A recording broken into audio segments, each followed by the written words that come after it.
What's going to happen in 2024? We are...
Good evening, everyone. Nice to see you all on the stream again. Just setting everything up.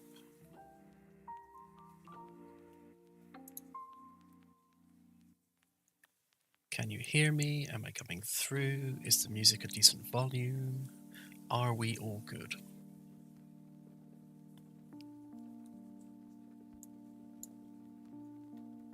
Just as I say that, the music gets really quiet.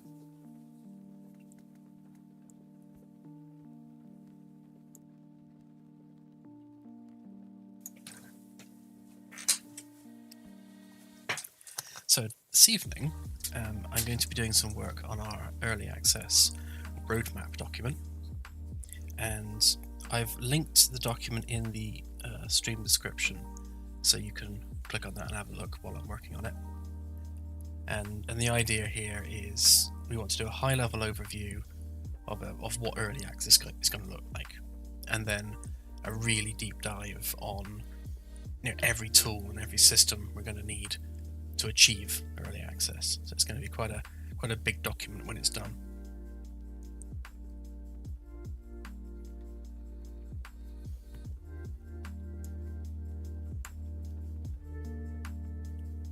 And thank you. Yes, so of course, Kickstarter. We completed successfully, which is absolutely fantastic. And again, just thank you, everybody. I know we keep saying thank you, but we still mean it. Thank you. It's huge. And yeah, we're going to be doing good things with this. The future is exciting.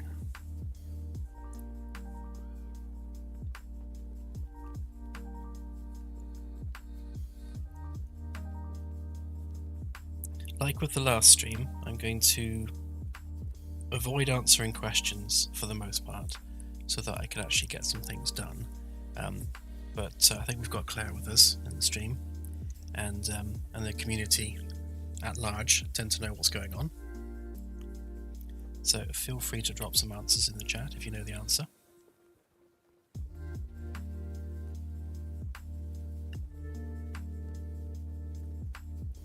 Right, so how far did I get with this?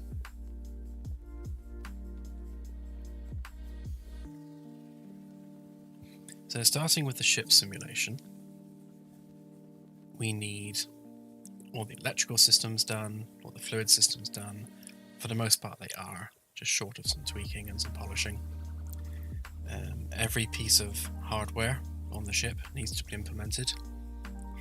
Everything needs to be able to take damage, everything needs to be repaired, and everything needs to take damage over time and get dirtied up so that our janitors can go and clean them.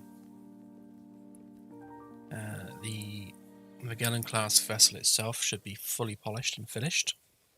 That means every room fleshed out with props and pictures on the walls and practically done. And every UI should be implemented and working and doing its job. We should have shuttles for getting around, and I think that pretty much covers it on the ship simulation side of things. I'm going really high level with this first bit, so I don't want to get into the nitty gritty.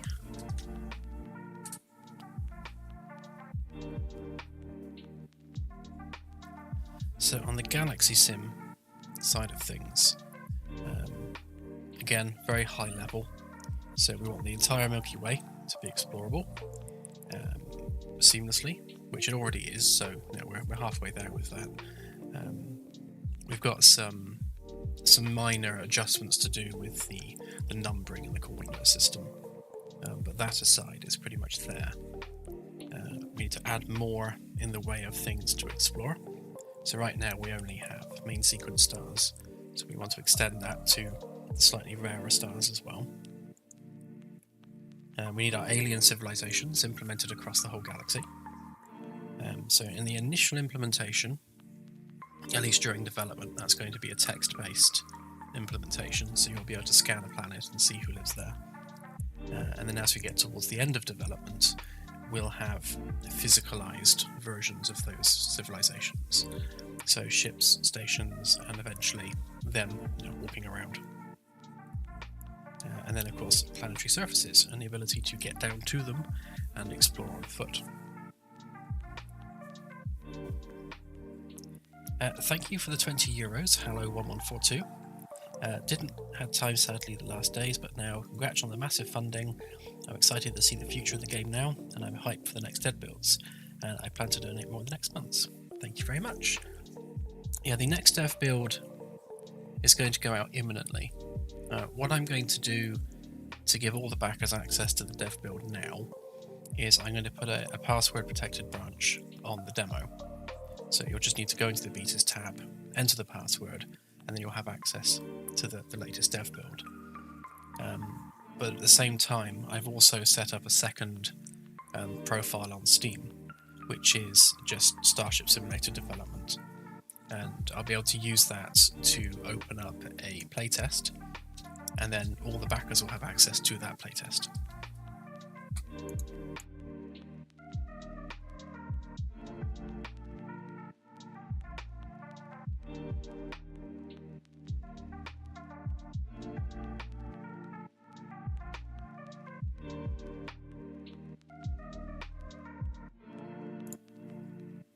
Sorry, Claire was just talking to me.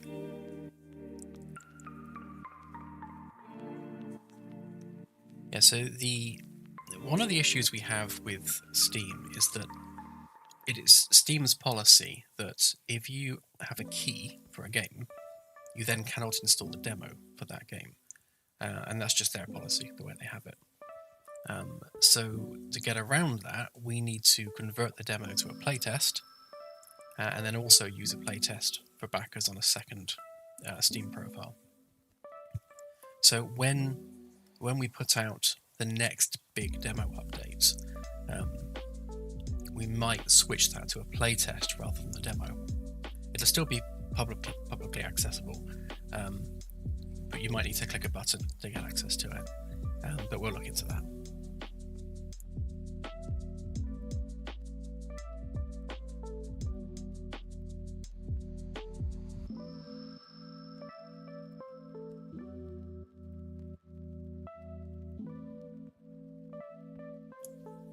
Yeah, so the beta password is just for the next build until we've got the playtest sorted out on the new Steam profile. Once that's all up and running as a playtest, then we won't need the passworded beta branch anymore, and we can get rid of that. So that's just a temporary measure to get backers on the dev build earlier, so they don't have to wait until the playtest is sorted out.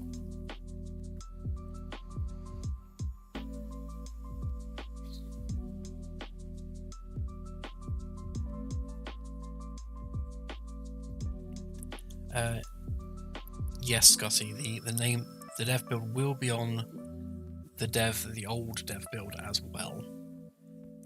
So you can just go ahead and update that. But moving forward, we'll stop using that and we'll just use the secondary Steam profile instead. It's just easier that way because the issue we have is that Steam will only give you 2,500 keys for a product. But if it's a playtest, I believe it's up to 50,000 keys. So that's why we have to make it a playtest, because we've got more than 2,500 backers now, which is a nice problem to have, but it is still a problem, keys-wise, which is why it has to be that playtest.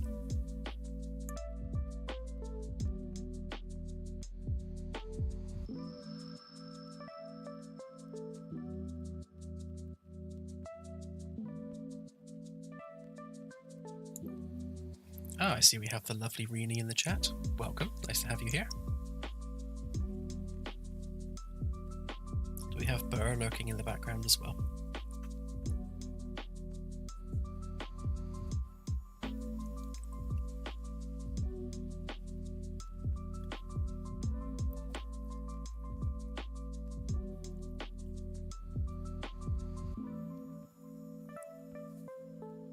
Yes to Gear PC2. We're talking a matter of days. So, very soon.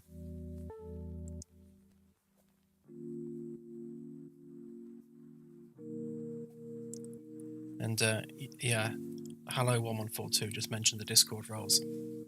Claire is very diligently and painfully working through those roles. The process is that she has to copy the name from Kickstarter, paste it into a spreadsheet, which then generates a Carlbot command for our Discord server, which hands out the roles. So it's only a couple of steps, but it's just time consuming. So when you've got like 5,500 people to give a role to, and you're having to copy paste their name one at a time, it just takes time. So it's going to take her a few days to get through them all.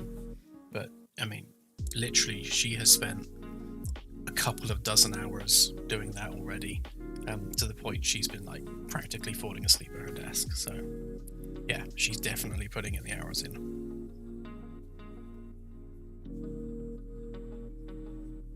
But we'll get there. Everyone will get their role. Don't panic.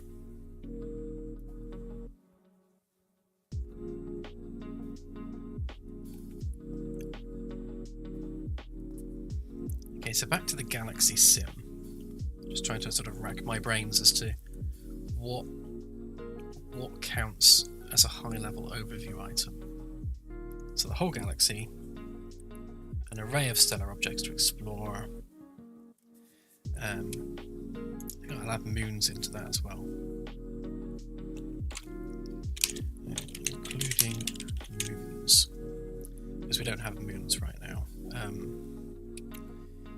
And multi-star systems, because we don't have those either. So as part of the development, we need to do multi-star systems and moons.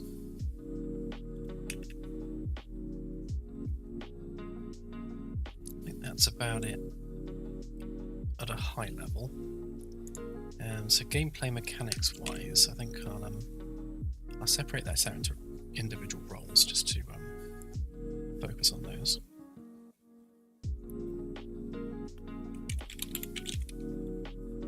So we've got captain, we've got science, engineering, tactical, medical, deck crew,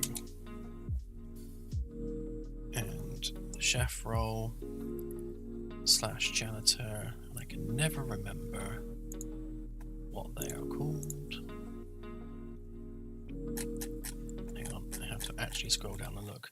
For some reason I have this mental stewards, that's it. I can never remember stewards. I've got like a mental block over that one. It's not a word I use very often. And I guess passenger as well.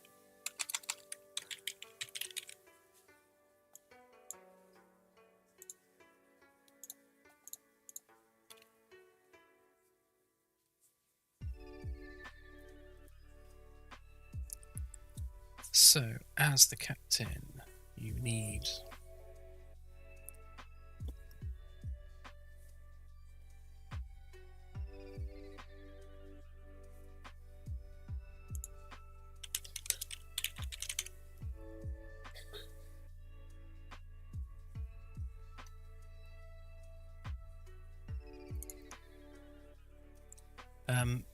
thank you for the, I think that's 20 rubles. I've just googled it. Is that Belarusian rubles? Sorry, I cannot pronounce your name. I can't even begin to pronounce that. But thank you. And sponsors will receive keys as soon as we've got the secondary Steam profile set up with a playtest. However, In the meantime, you will have access to the dev build via a passworded beta branch. So just as an interim measure, until that's all set up, you can still get to the dev build. And that will be coming within the next couple of days. We have a lot to organise at the moment.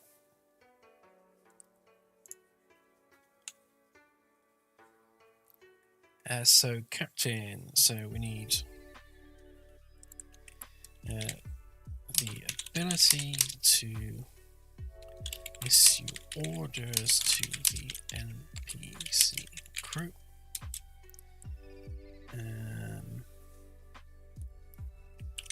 The ability to interact with the holo display for targeting objects, etc.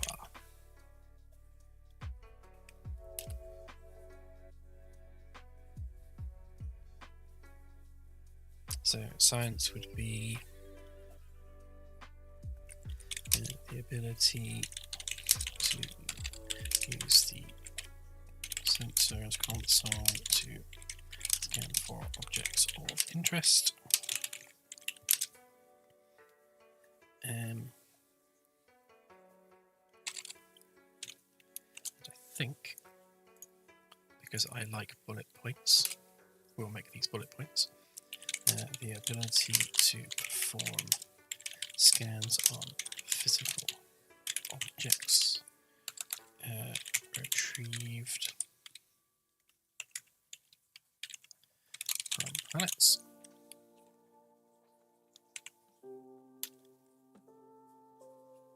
We'll get to see how terrible my typing is in real time.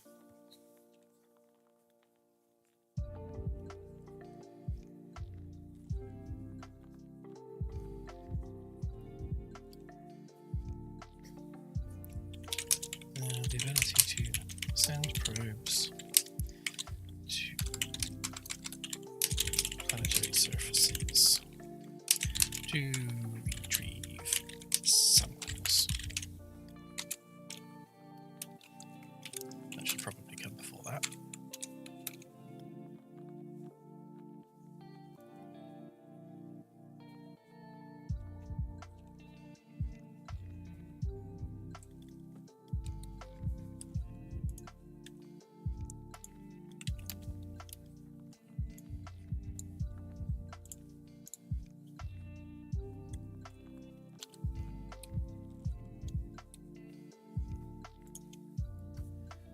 So engineering, the ability to repair damaged hardware.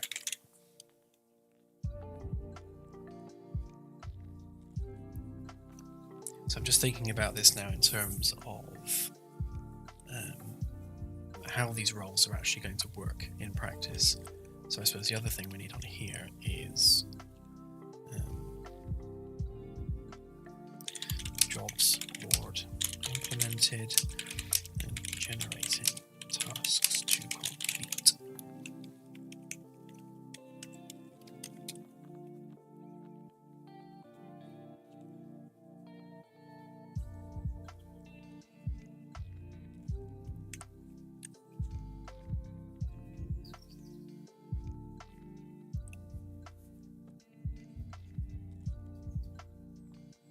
Quick question there on whether you can land the main ships.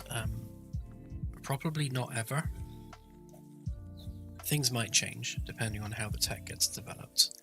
But generally speaking, the main vessels with large interiors have to remain stationary. So we're moving space around the ship rather than the ship through space. Because there's just so much in the ship and you can't move all that at once. So that's why we're using shuttles to transport to other ships and planetary surfaces.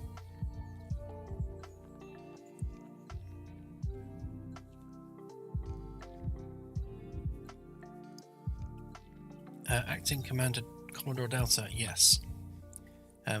In the ship customization screen, the server host will be able to set the master code for the ship.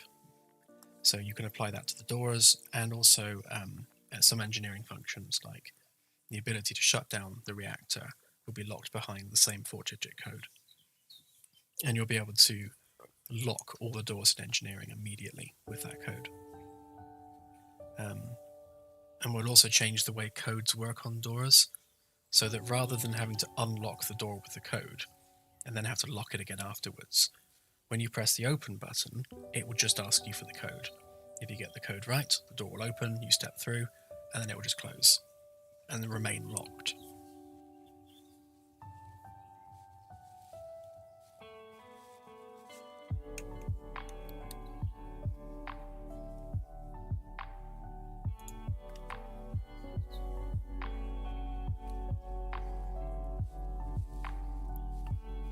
So tactical ability to target individual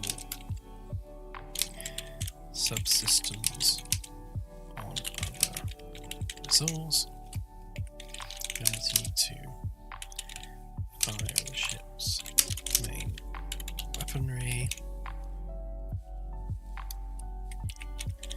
This kind of counts for everyone, but ability to use firearms within the game.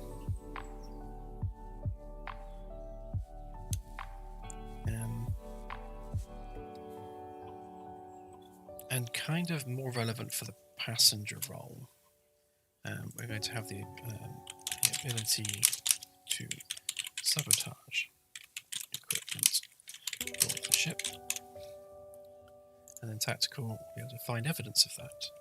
And the ability to scan for evidence of sabotage.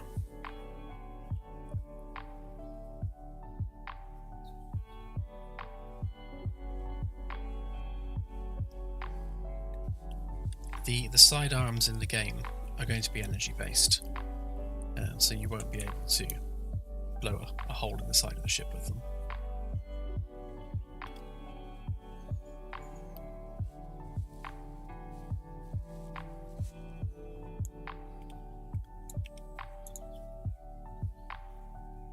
Oh, that's true, yeah.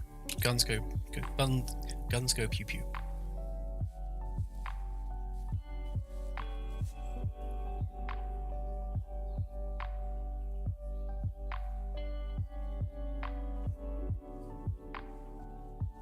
Yeah, it's not so much evidence of sabotage, it's evidence of who did it.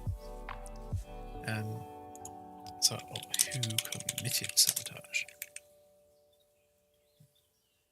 So the mechanic there is that so any player is going to have the ability to sabotage a piece of equipment. And you'll have a cooldown period after doing that, where if you do it too often, then the chances of you leaving evidence behind is greater and greater. So obviously, it's not something you can do frequently, otherwise you'll just immediately leave evidence that it was you, and then the tactical officer can see that it was you that did it, and deal with you accordingly.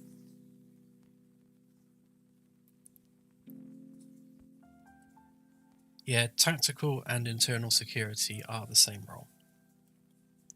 When you're in the tactical team, sometimes you'll be on the bridge, working on the bridge station. Other times you could be patrolling the ship.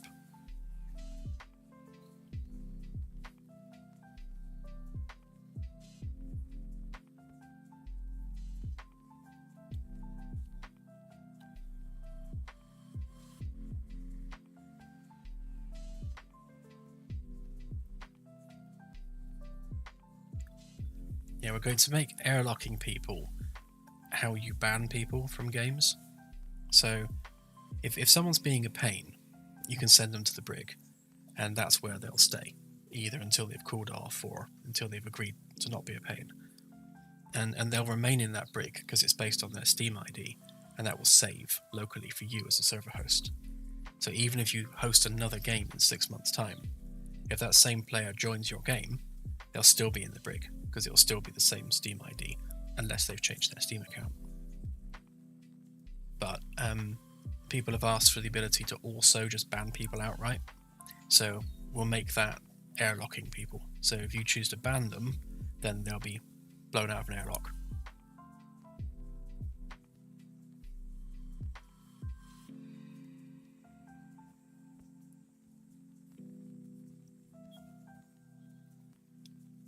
Okay, medical. So the ability to scan players, NPCs for medical issues. The ability to administer various remedies, and the ability to perform surgery using the medical table.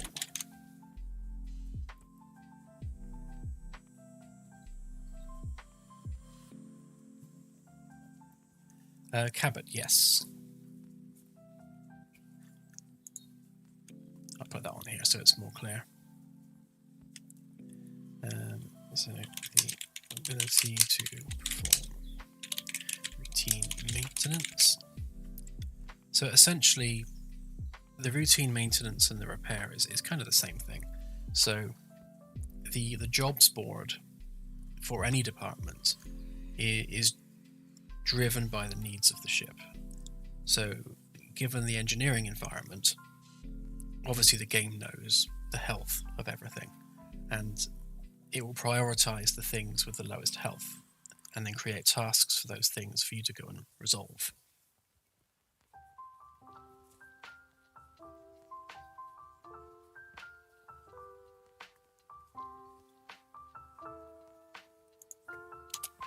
So, deck crew, the ability to pilot ships and shuttles. So really that's ships, shuttles and other craft. The ability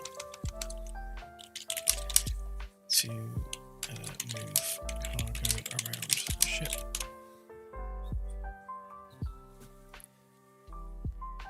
So the idea of moving the cargo around the ship is that obviously each department aboard the vessel has things it's going to need. So I guess much like games that have a stash, each department will have a stash, which will be a storeroom.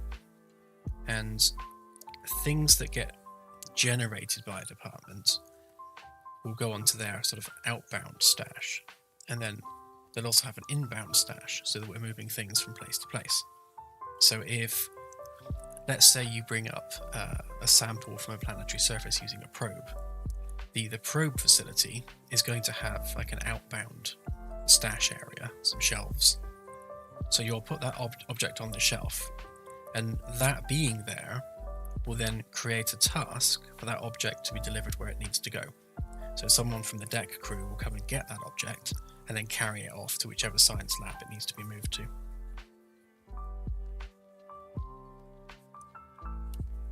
We kind of want to create that environment where cargo and materials are constantly being moved around the ship as they're needed.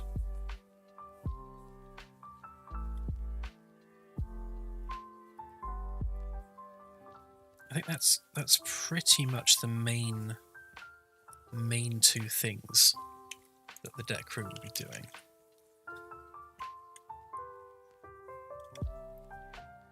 Can't think of anything else immediate off the top of my head. So, stewards. Oh, hang on, what's going on there?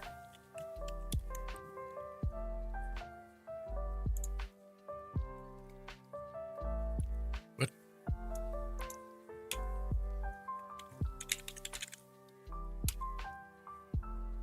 It's better.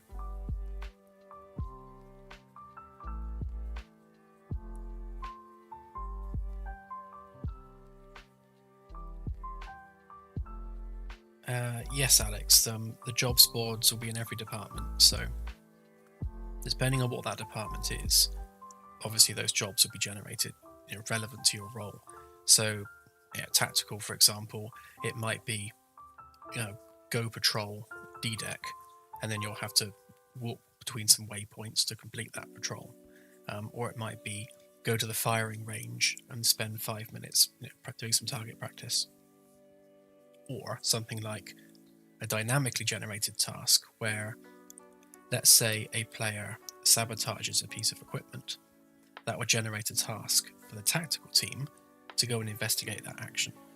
so that the tasks can be dynamically generated depending on what's happening aboard the ship.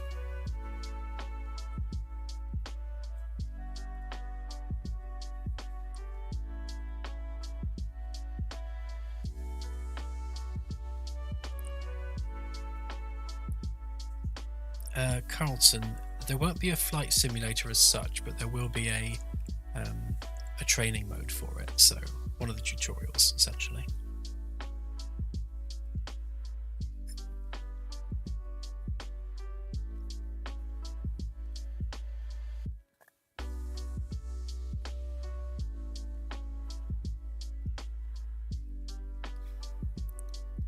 So each department comes in two flavors. So you've got the head of that department, and the department head will have the ability to assign tasks, whereas the workers just do those tasks.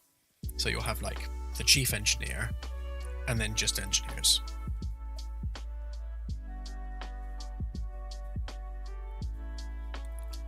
And so steward, so cook meals as the chef, clean the environment as the janitor.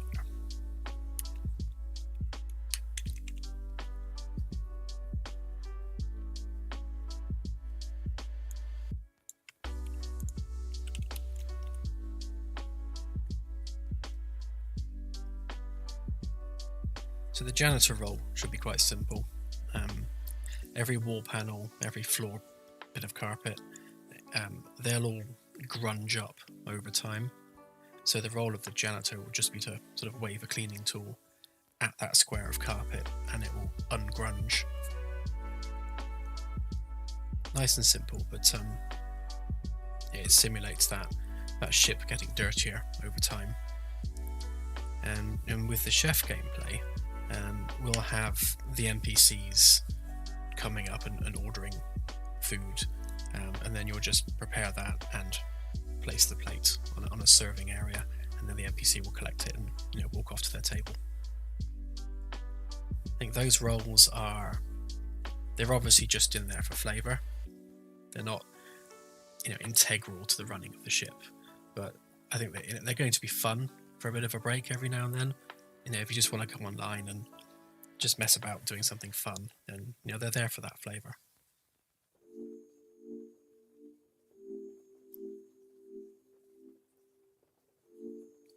yeah, ungrunge. So when you're hoovering, you're ungrunging the floor.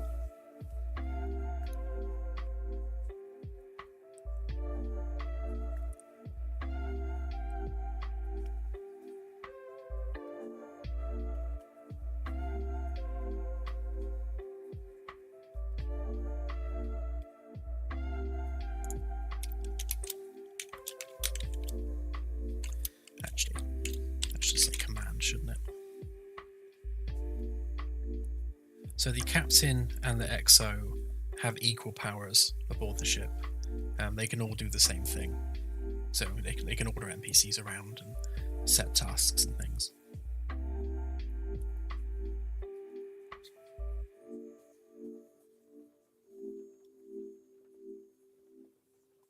Oh yeah.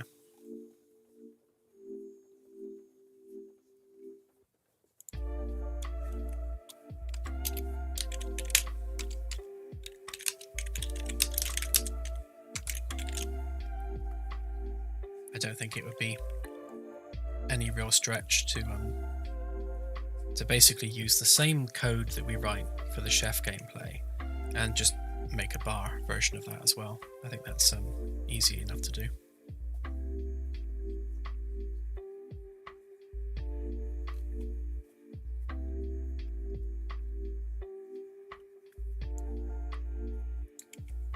So I'm going to stick the jobs board on the command role as well, because being in command of the ship is more than just telling people what to do.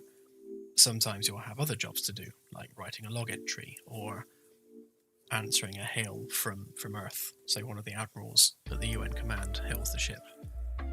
So a task could be generated to go and deal with that, and it would likely be can you go and investigate this grid coordinates for us?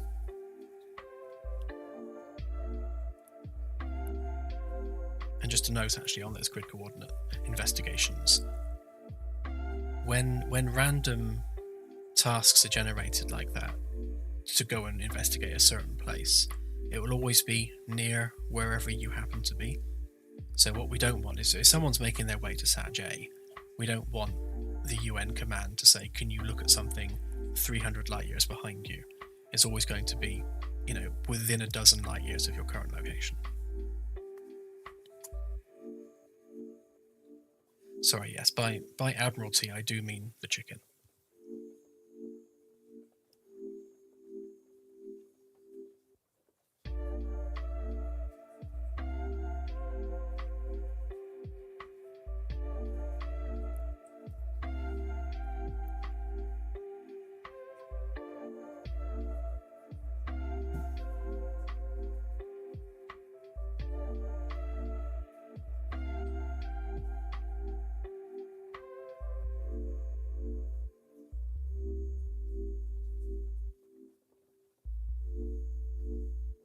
Yeah, in medical, the initial implementation is going to be one of, essentially, an NPC is going to come in, a bit like any hospital simulator game, really. NPC is going to come in with an ailment, and simulation-wise, they will have received that ailment properly wherever they were. So there could be an engineer repairing a cable, and randomly they will have received a burn from that action. That will then generate a task for them to go and report to sickbay, and when they get there, they then become a patient. So your job as the player will be to diagnose what's wrong with them, and sometimes it's going to be really obvious, like they've got a burnt arm, and then decide on the best action to fix that ailment, whatever that might be.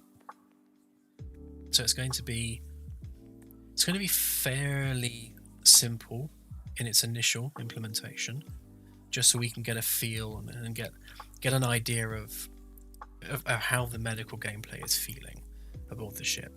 And then, once we kind of find the sweet spot with that, we'll start extending it out to things like ship-wide pathogens. But I think a ship-wide pathogen is going to be kind of version 2 of the system. Initially, it's going to be cuts, bruises, breaks, and diseases.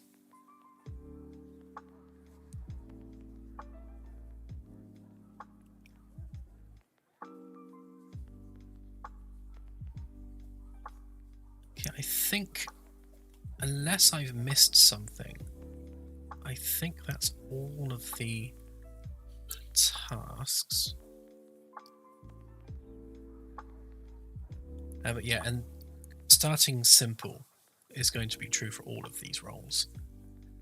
We're very much focusing on an iterative design approach to this, so we'll start with the basics as a foundation, and then start building on that foundation with more and more complexity over time.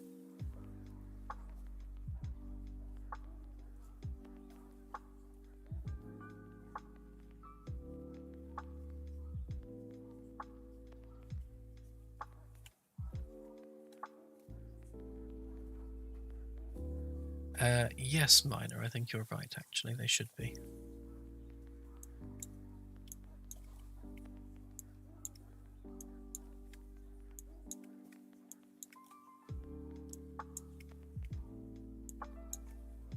Watch this mess up now.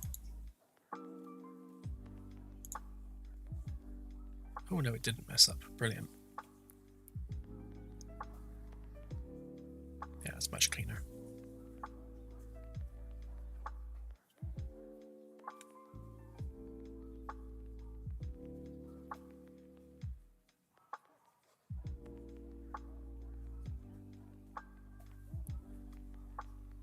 So with the amount of players in the game, you can have one or however many your server can support. And the idea is that when you start a game, you take the place of an NPC. So the more players that join the game, the more NPCs are being replaced. So the overall crew should always be 200, unless any die off. And then as players leave and join, NPCs are constantly being replaced or respawned. So you can play solo and just have an entire NPC crew, or you can take all the major roles as players and then just have the NPCs just running around doing menial jobs. It's entirely up to you.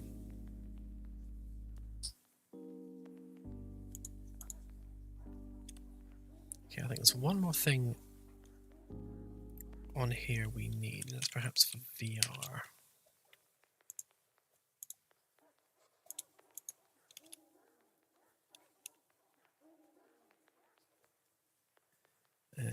So VR to be implemented as a room scale approach with full locomotion and motion control support.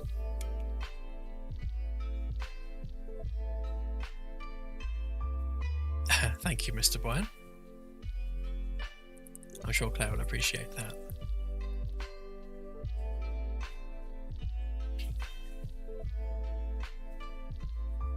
She's honestly doing a massive job going through all of that and adding roles to everybody. I've helped as best I can by writing some intelligent spreadsheet functions, but yeah, ultimately it's just a case of copy-pasting names onto a spreadsheet, and that just takes time.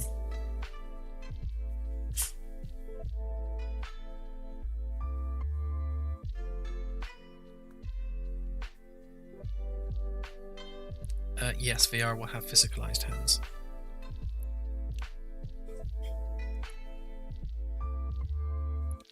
The link to the document is in the video description.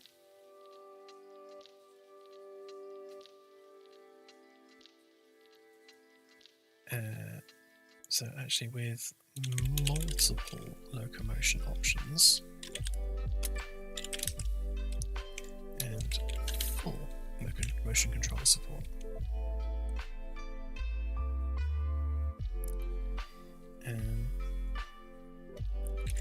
Every action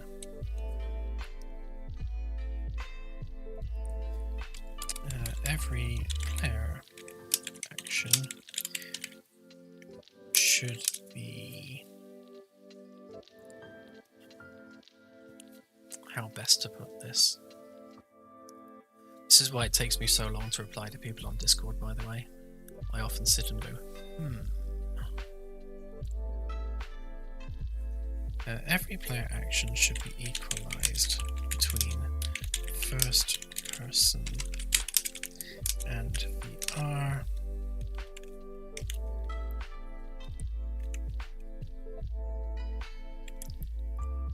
So the feel of gameplay remains consistent regardless of your chosen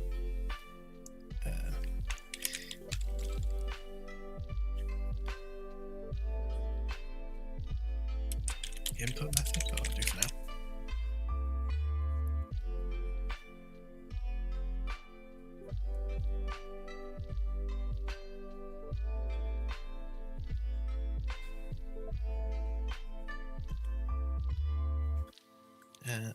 Actually, a couple of other things we should add to this would be multiplayer and NPC crew. They could do with their own sections. So, multiplayer.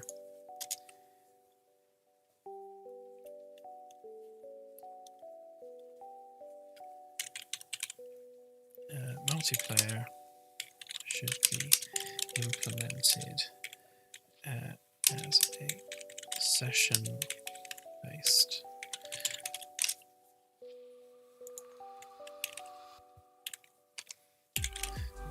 approach hosted by individual players. A dedicated server client should also be made available.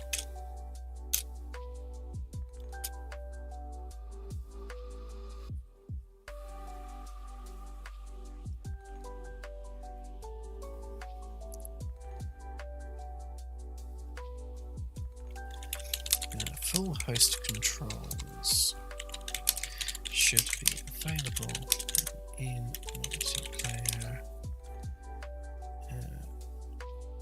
enabling server hosts to kick, ban, kick, break, ban, and mute unruly guests.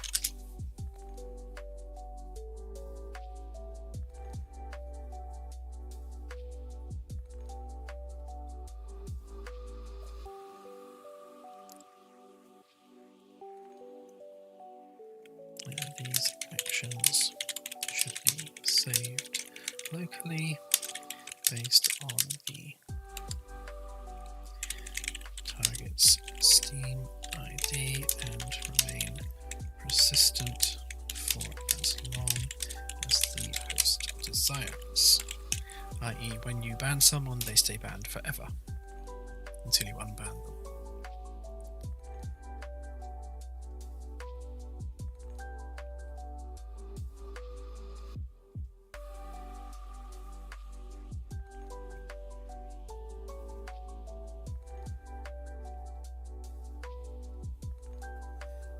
Triblade, yeah. I think we will implement a limited dictionary check when starting a server and things, because we've seen some pretty horrendous server names pop up, and for the most part we're kind of powerless to do anything about that, because the host name is between the client, or the host rather, and Steam. It's a direct connection between the hosting computer and Steam servers. So we literally have no input in that communication. So even though, yes, those servers are being hosted using our game, we have no ability to kick those servers off or shut them down, because it's literally between them and Steam. But yes, I think a very basic dictionary check is needed. Dictionary checks are never foolproof. People always use special characters to get around them or whatever. But I think, and I don't know how controversial this is going to be, we'll have to poll the community, I think. But we can have the host's Steam profile linked when they host a game. So it'll be server hosted by and their little Steam profile. So you can actually click and see the Steam profile of whoever's hosting a game. I don't know how how the community feels about that, but it is something we could do. So if someone is hosting a server with a horrendously racist name, for example, then their profile can be reported directly to Steam.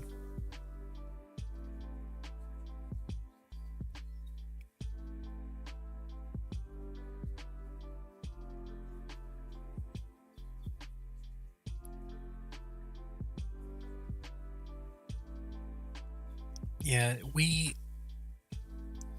can't police games in that way. So let's say someone came to us and said, this Steam ID is being a pain, or is hosting games with a racist name or something like that.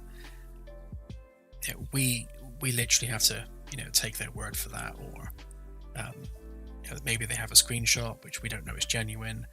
It's very difficult for us to be able to manage that from our side. So while yes, we could have a list of Steam IDs that can then never start a Steam server, that's kind of more on Steam's side.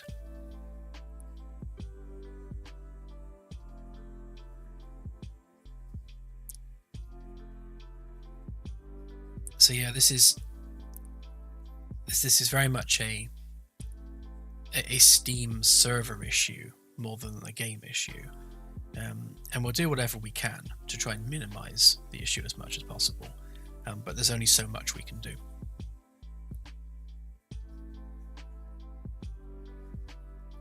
Because we could do something like maybe a voting system on the website where people can vote on Steam IDs which are causing issues, but that's just so easily abused. You could get some poor innocent person where Reddit think it would be funny to get them banned by all reporting them, and then this innocent person's just been banned from loads of servers for no fault of their own. So it's systems like that can just be too abused.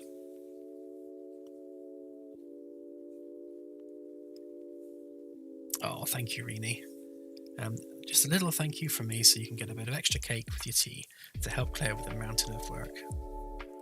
Thank you. Yes, I will make Claire a fresh cup of coffee when I get off stream later, and we've got a couple of cakes in the cupboard, so yeah, I'll make sure she's well cared for.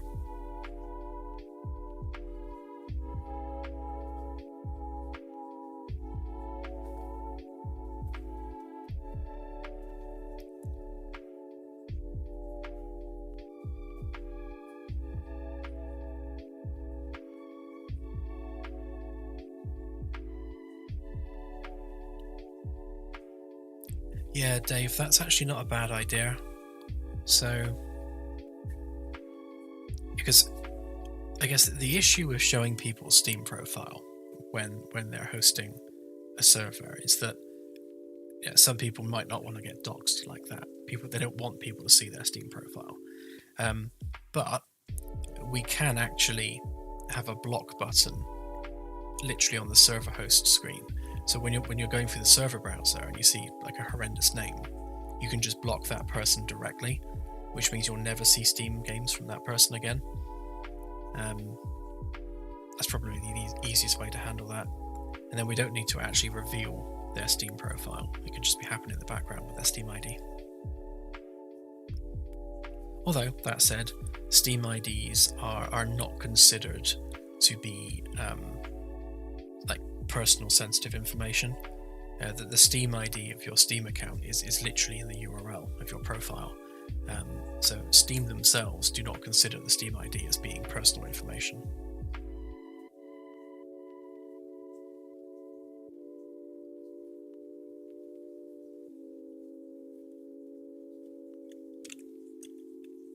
I'll add that in here. So add the ability to block people from the server list.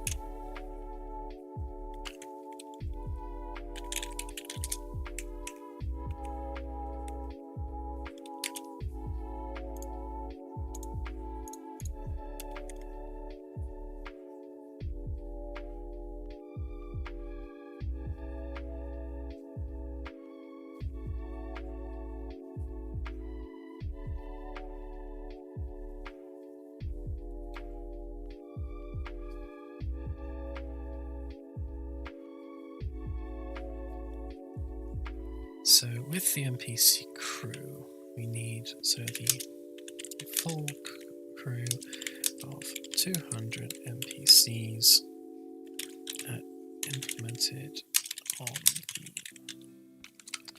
the typing beginning class vessel.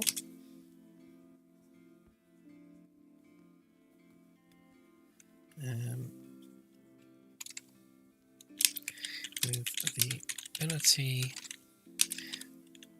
for players to replace any chosen NPC when joining a game,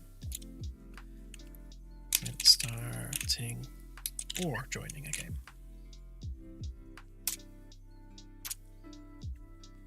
And the ability to fully customize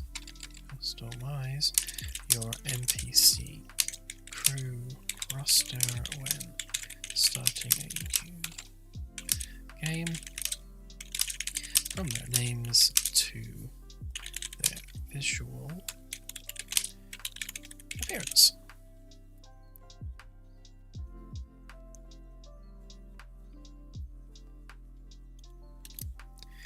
And the ability to issue commands to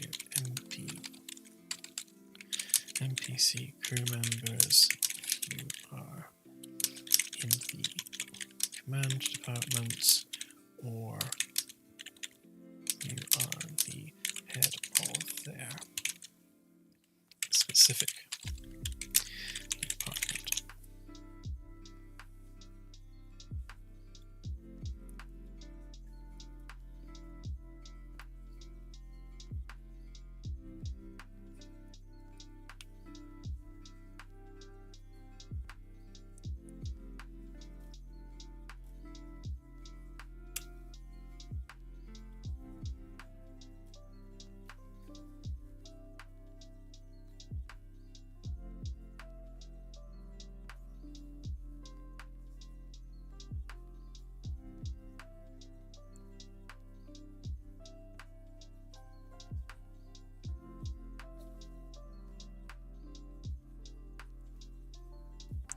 Yeah, I think that's pretty much it for the high-level overview.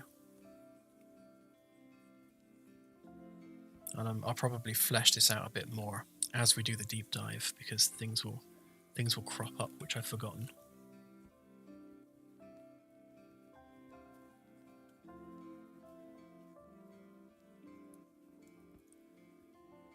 Yes, Mr. Creeper. So let's say once shift rotations are implemented, actually, that's a good point, shift rotations, the ability for the NPC crew to adhere to shift rotations will take themselves off to bed at the end of their shift, in addition to performing other actions such as obtaining food and using the bathroom.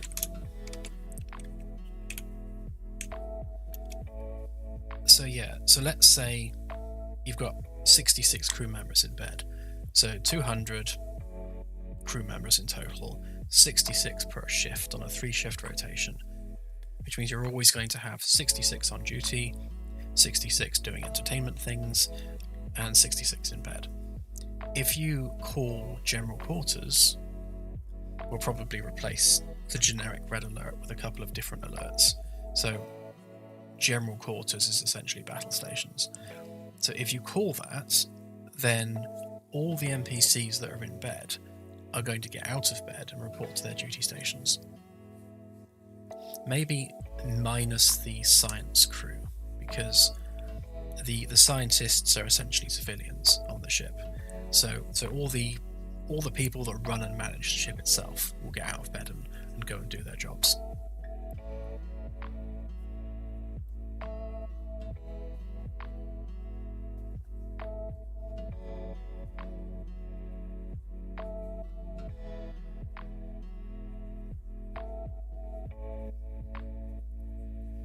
Carlton. Yeah, we'll have to have a think on that one, because yeah, let's say a player comes along and starts chucking stuff around. The tactical team will have the ability to obviously stun crew members, and I think we're going to have to implement some mechanic of being able to drag people around the ship, or at least march them somewhere. So maybe as a tactical crew member, you can put cuffs on another crew member, like a zip tie type thing, and then physically march them around. So you could march them to the brig, and they wouldn't have any control over their character at that point. So because they've been essentially arrested, all control is taken away from them until they're released into the brig, and then they get control back. That's probably one way we could implement that. But that's something we will explore in more detail when it comes to it. I imagine quite a few of these things will change once we actually play test it and we get an idea for how it feels and how it plays like, and we'll make tweaks and adjustments depending on how fun or not fun something is.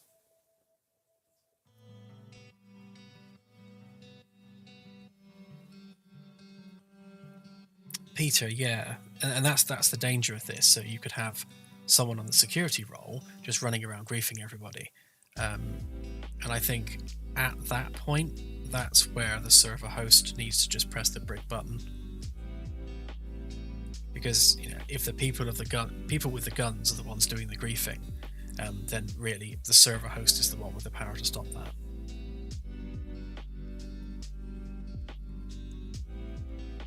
We'll also have a friendly fire on or off option when hosting new games. So if you want to run a game where people can't shoot each other, then that will be an option.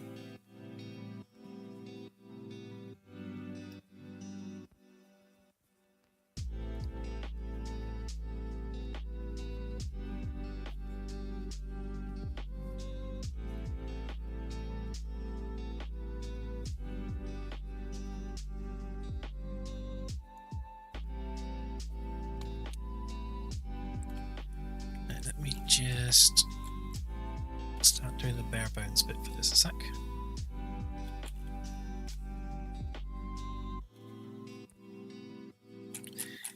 Right. Deep dive.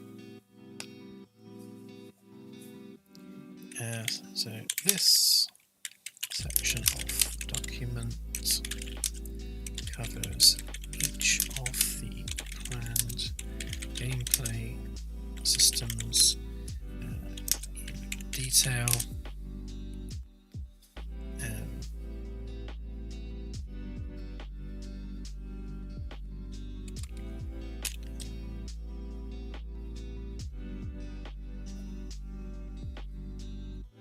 So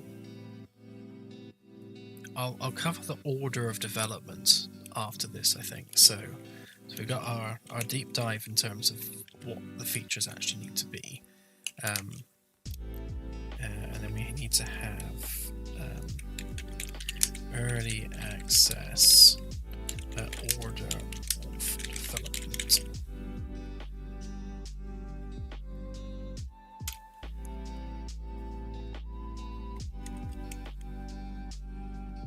So we're planning to try and stick to this as much as we can. Obviously, we want to be pragmatic and agile, and if something crops up or something occurs or there's a different priority which suddenly rears its head, then we want to remain agile enough that we can step away from this plan if we need to, or just adjust the plan as needed. But we'll have at least a rough idea of what order things are going to be developed in terms of the patch cycles. In fact, we'll probably split this into numbered patches once we're done with the writing side of it.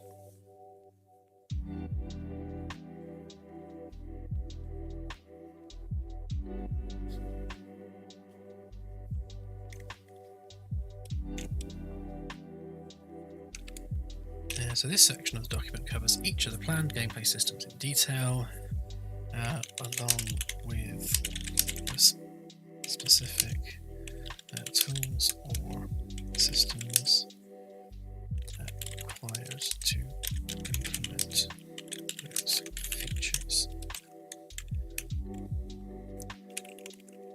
So we'll make that features.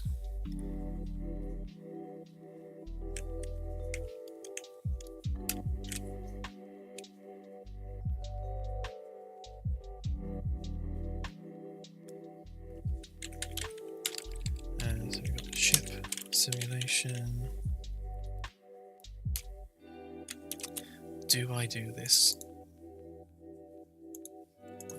way, or do I go even deeper?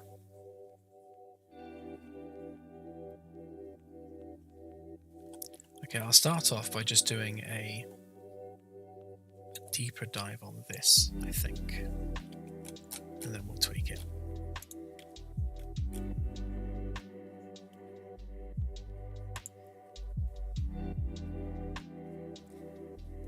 Yes, always go deeper. All of the detail.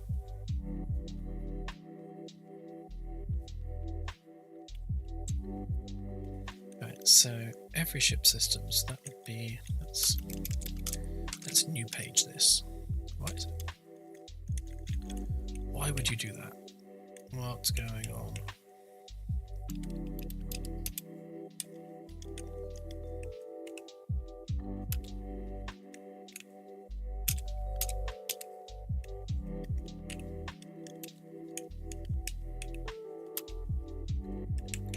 This is why I hate working with documents. Why would it do that?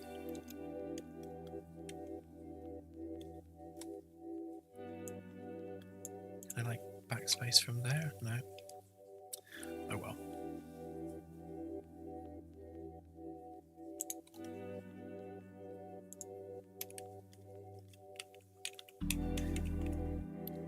Can I use Control Enter? Control Enter. Oh yeah. Thank you for that. I had no idea you could do that.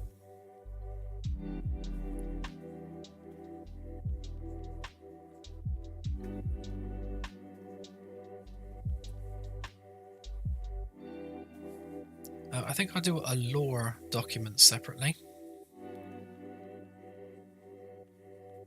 We'll just keep this one for the actual development activities, and then do lore separately.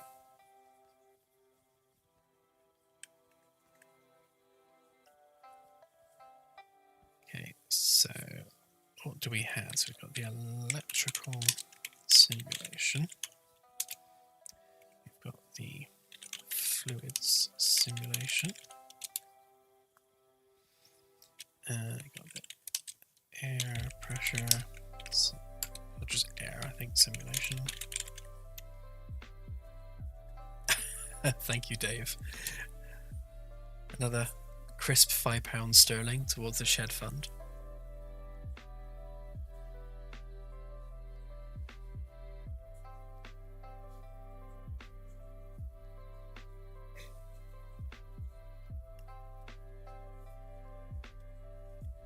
So electricity, fluids, air. Okay, so then we've got reactor, pumps, chillers, storage tanks,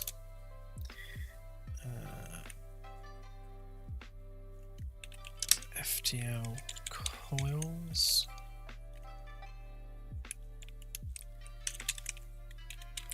batteries, capacitors, distributors,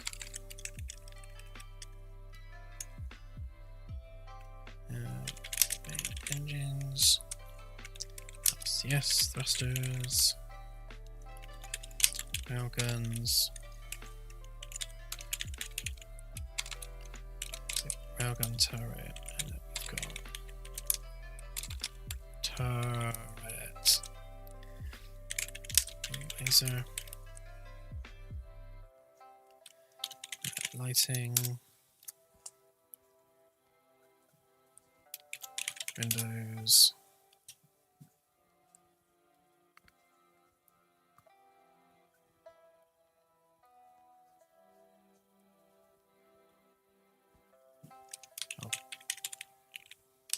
gravity field.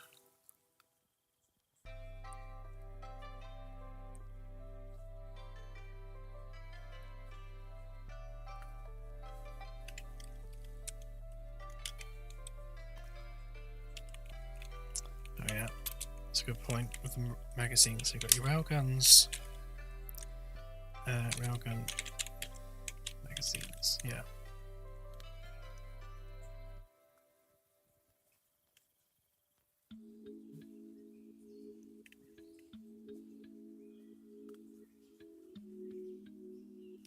Okay, so we need data servers.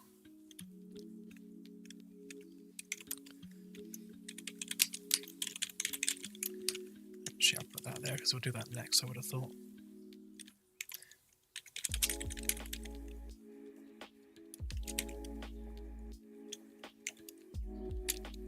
Actually, it's not a data server, that's more of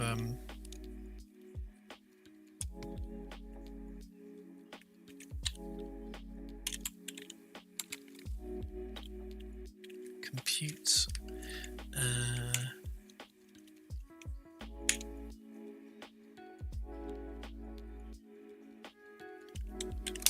Let's just call it CPU hardware for now, and then we got data storage.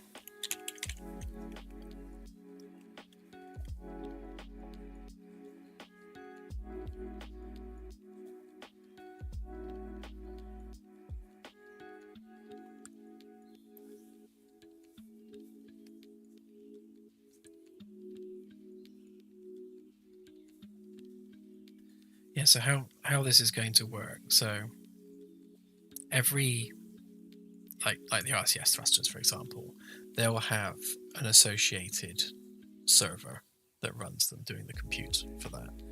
And then things like the sensors will have data storage. Sensors, that's another one actually. The actual sensor hardware itself.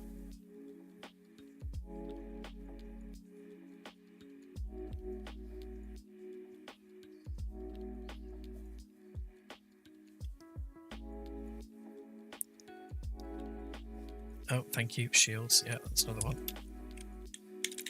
So you've got shield emitters.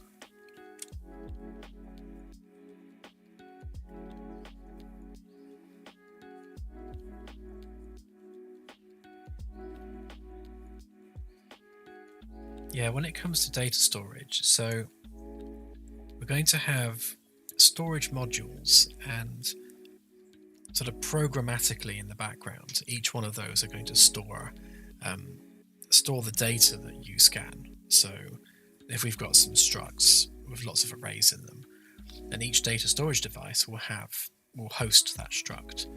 So as you're performing scans or writing logs or do anything else on the ship that is saving data, that data is stored on an actual physical data device within the data center. So if that storage device breaks or is destroyed, then you've physically lost that data that you've scanned. So we definitely want to make that a sort of a physicalized solution.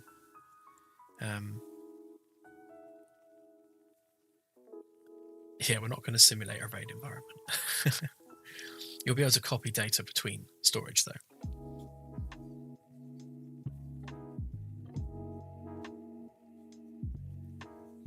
Oh, Jake, thank you. Yes, we also have 3D printers. So we've got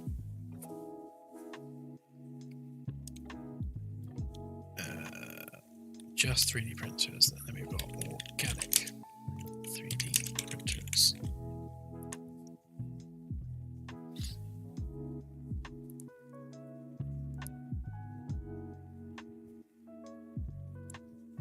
Drinks machines. That's the other one.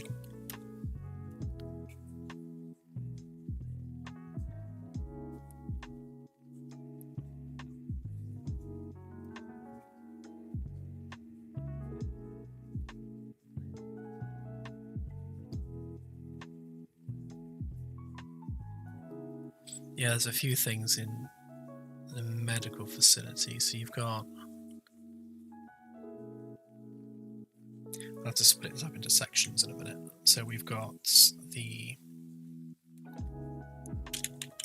medical table. So that's one thing that's going to do. Well, it's going to have two actually. You've got the scanning medical table, and you've got the operating medical table. So, as the name would suggest, one of them scans for issues, and the other one actually performs surgery, like the one in the Passengers movie, basically.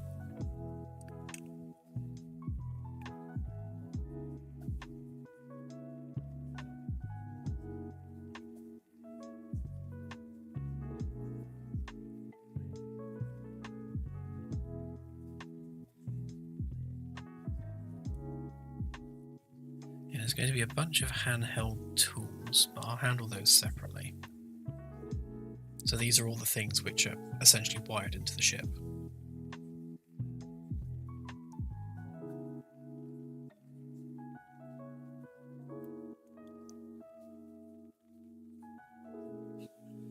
The ambassador role is essentially a non-task role. So you're just on the ship as a passenger. So we've picked passenger as the generic department term, but you'll be able to pick things like a journalist, for example, or an ambassador, or like a visiting author or something like that. So we'll have a few different options you can pick from, but essentially no tasks are generated, and there's nothing to do other than just chill out on the ship.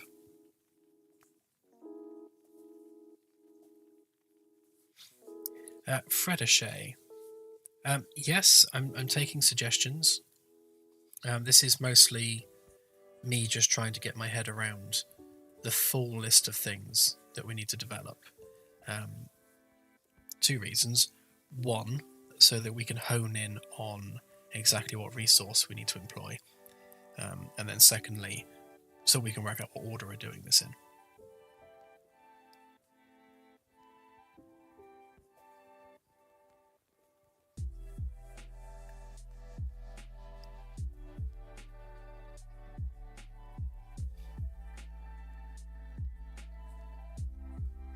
Yeah, tablets.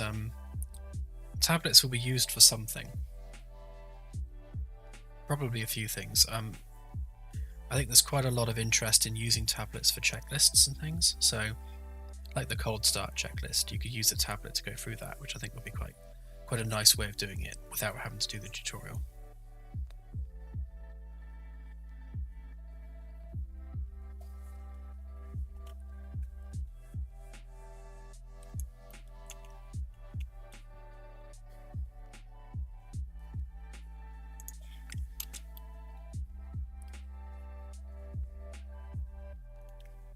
Right, so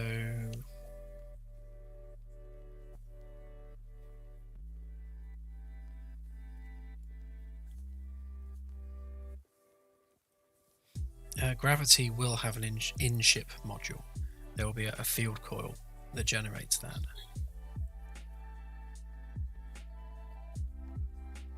Yeah, orbital mechanics they're going to be in the game in a on-rails way. So the planets and the moons and things will be orbiting on pre-calculated orbits, so they're essentially moving on rails. When you exit FTL at a given altitude, you are also placed on a rail, so you are orbiting automatically around that world. So that orbit is going to have an inclination of 0 at the equator and 90 degrees at the poles. So depending on how far above the equator you are, that's how much inclination your orbit will have. And then the speed of your orbit will depend entirely on your altitude. And then we'll calculate that instantly and place the ship on a rail. So that means if there's a space station orbiting a planet, which will also be on a rail, if you exit FTL alongside that station, you'll automatically be in a joint orbit with that station. Otherwise, it will be flying away from you at several kilometers per second the moment you exit FTL.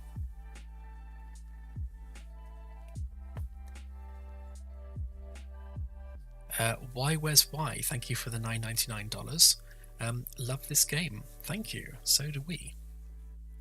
And yeah, we are working hard to make it even more awesome.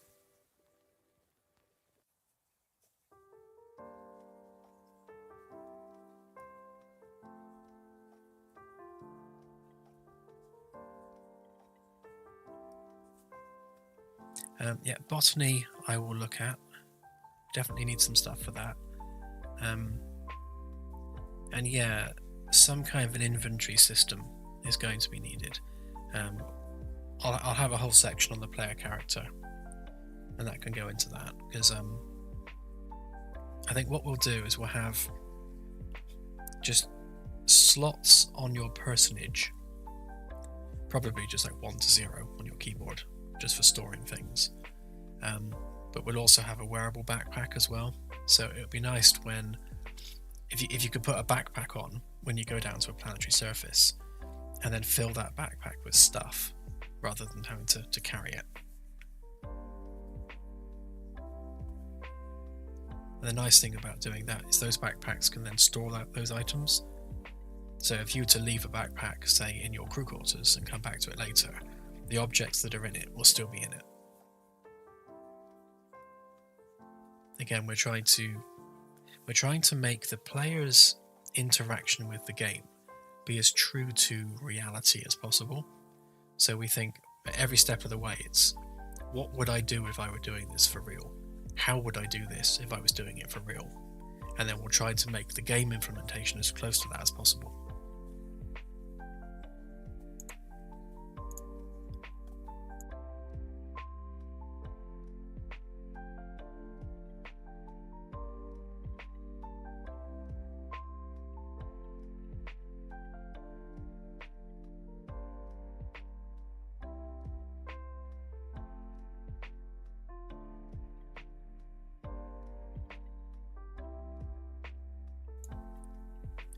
Yes, Mr. Bryan, there will be landing vehicles.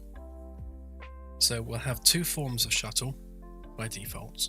There'll be simple transport shuttles, which may have, say, 6 seats in them, just for transferring players between the main ship and, say, an alien derelict or an alien station or something. But we'll also have a bigger shuttle, which has an actual loading bay in the back of it, like a trunk, big trunk. And in that you'll be able to park small vehicles. So we'll have things like a little buggy you can drive around on planetary surfaces. I don't know offhand how big that's going to be able to be yet, because obviously it has to fit in the shuttle bay. So we're kind of limited in the size a little bit, simply by the size of the shuttle bay door.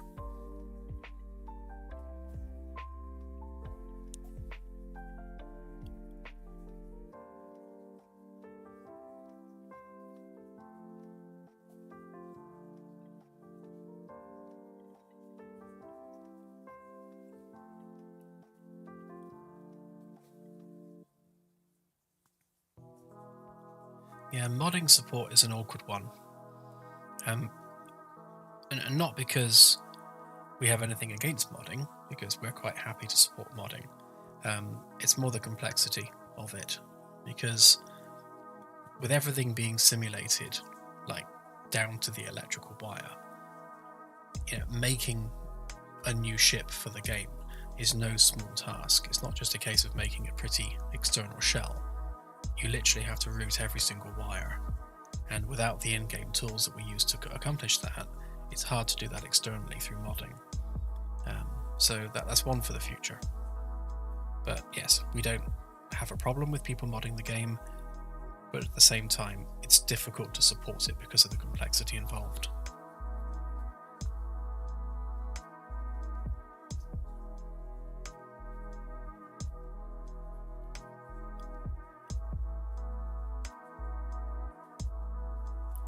Yes, the game will have toilets and it will have showers, and I think for taste reasons we'll have it so that the character will just go into the cubicle, close the door, and then come out of the cubicle when they're done.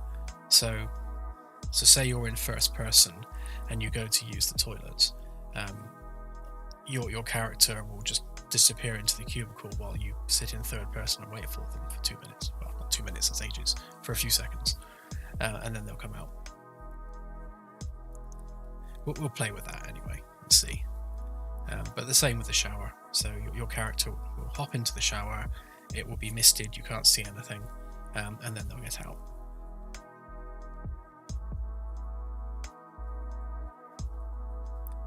Yeah, we want to keep it PG.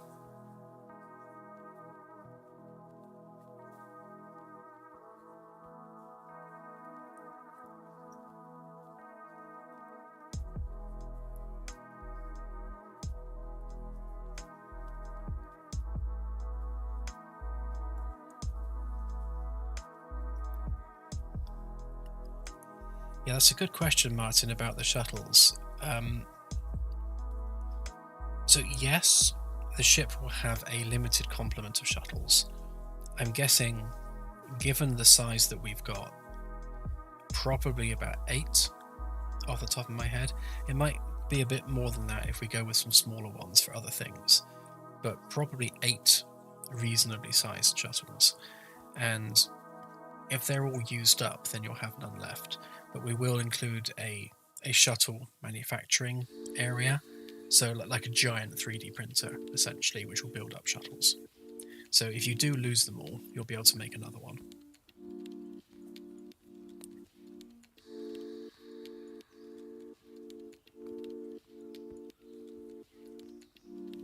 Thank you for the €5. I'm going to try and pronounce your name. Is it Saxon Fuchs? I'm going with Saxon Fuchs. Good evening. Will there be a decontamination chamber like in Star Trek Enterprise on the NX-01?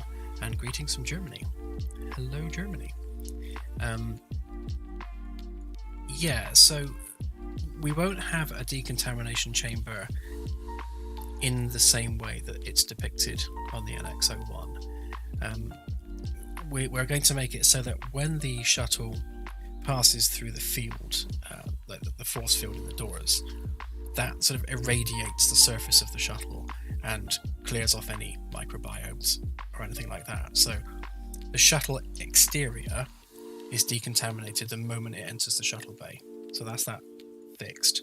But we'll also have a separate parking bay for each shuttle, which can have its own individual force field. So if there's any concern of contamination within that particular shuttle, then the force field can be erected to make sure that that's taken care of.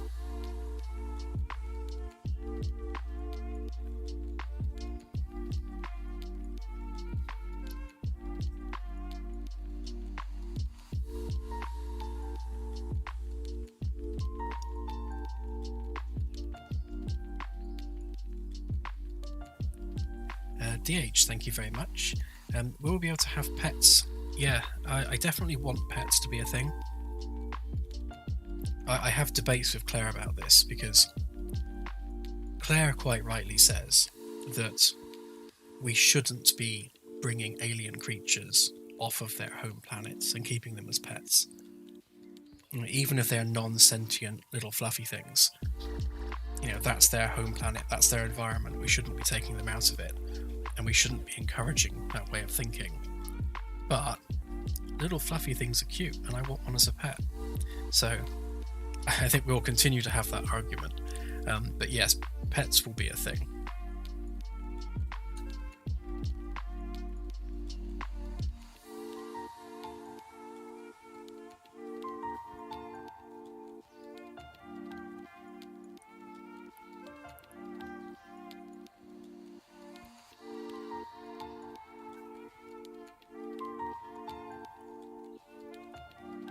In terms of powering handheld devices, we're going to have essentially wireless power circuits in ceilings and things, so that while you're in the room, that device is powered just by being in the room. A bit like wireless charging docks, that sort of thing.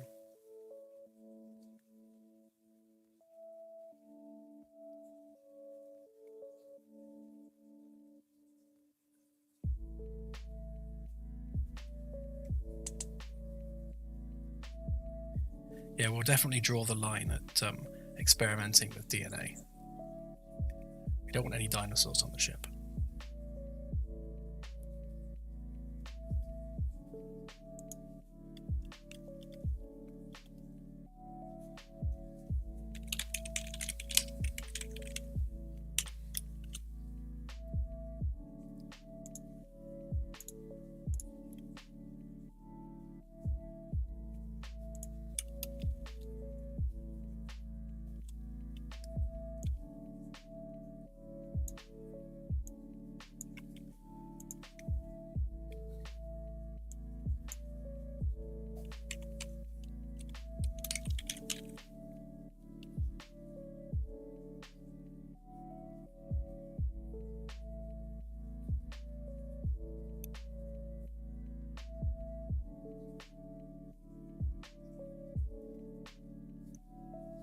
Yes, the data storage will be able to be backed up, so you'll be able to copy data from one device to another.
Thanks for joining, Ghost Dog. It's good to have you here.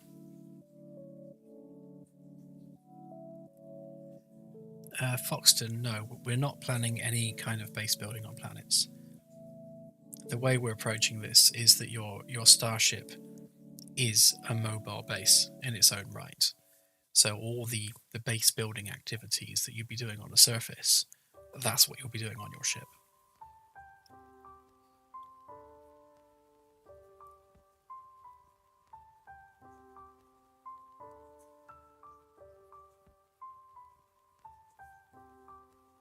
Will there be a copyright or trademark issue with Elon Musk's Starship?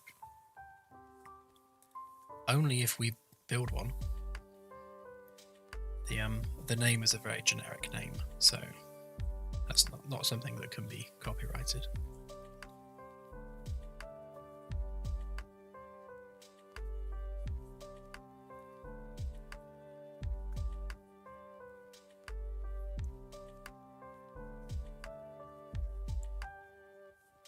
SH, yes.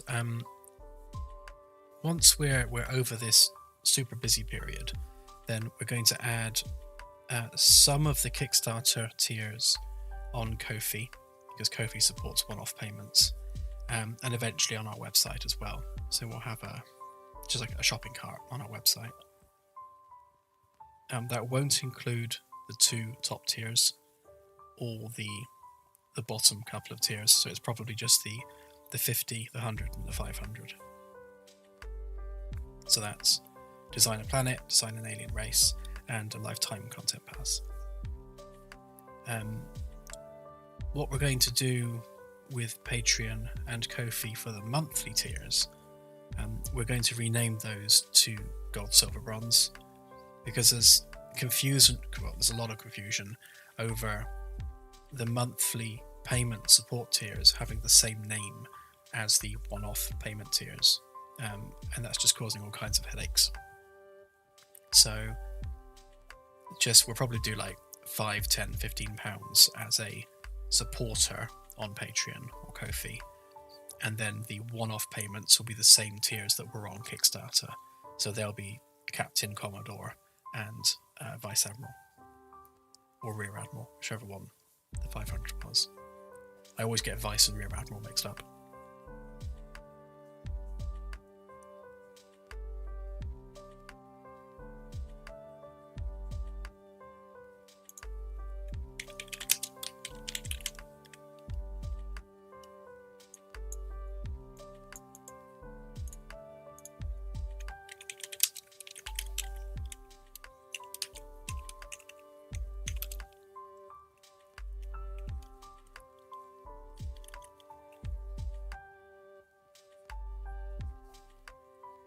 Letter N, no, not £500, $500 a month. That would be mental.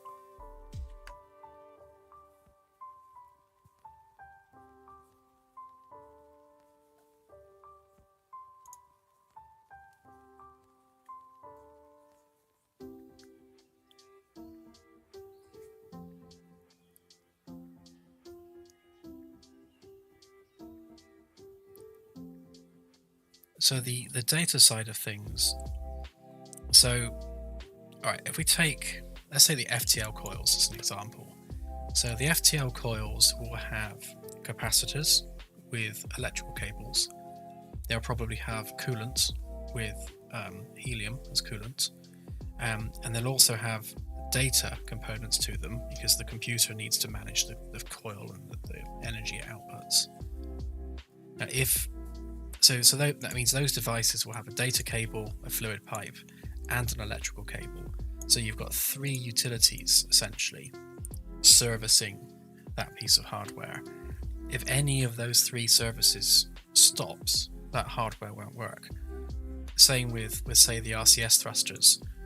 So if the data cable connected to the RCS thrusters, and there will be a few, so obviously you've got up, down, left, right, each one of those will have its own data cable. If that cable is broken, then that RCS thruster will no longer work because it's no longer receiving the command to fire. So right down at a cabling level, these things require connectivity. And the data network on the ship will work the same as the electrical one. So you'll have the main server, which will have a trunk cable going to a switch, and then that switch will break out into smaller switches and then smaller switches and so on.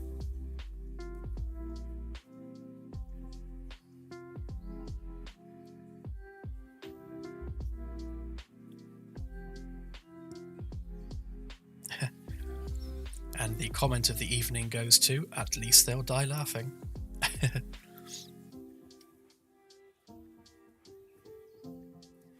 Will there be any early access things that won't be in the base game? I can't think of anything, no.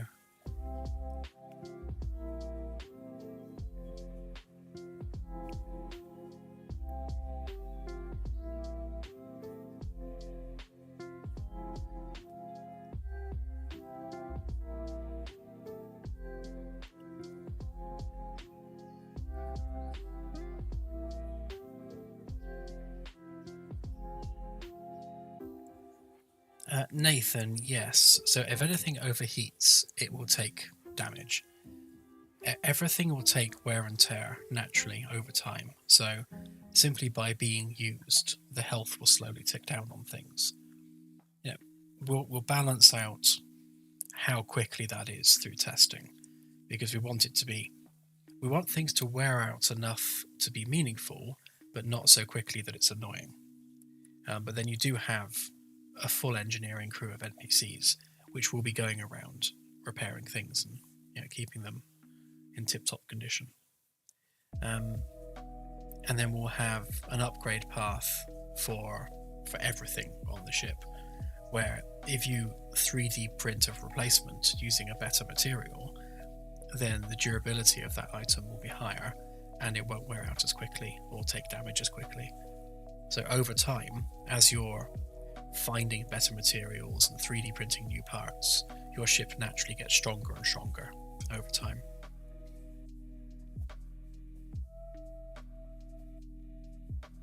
The damage and repair system as it stands right now is the case that every component has 3 attributes. So you've got the durability, you've got the health, and you've got the condition. So the durability is how strong it is, and that affects the other 2. So the higher the durability, the less damage it takes from whatever source that damage is coming from. And then obviously as the health goes down, that object will start to fail more often. So say you're looking at a ceiling light, at 100% health, the light is on, it's fine. At 0% health, it's completely broken. At 50% health, it's going to be flickering 50% of the time. And we'll probably stick a curve on that, so it doesn't really start failing a lot until it's at least below 50% health. And then the condition of an item, that's essentially how quickly it loses health from that point on. So every time you repair something, the condition will drop. And that's essentially another way of saying how new that item is. So every patch, every repair you do reduces how new that object is. And it will get to the point that when the condition of that object has reached 0, you know, if you repair it, it will just break again practically instantly. And at that point, you're better off just 3D printing a new version of that item. So we want to make it so that, you know, in a pinch, you can always repair something. But if you've been repairing the same thing over and over and over and over again, it's not going to be reliable at all.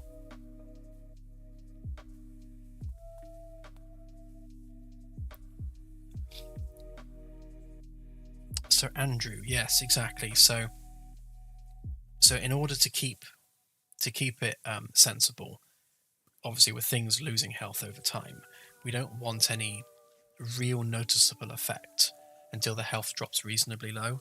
So we'll probably draw a curve from 50%. So, you know, above 50% health, it's generally fine. Once it gets below that, it will start to struggle.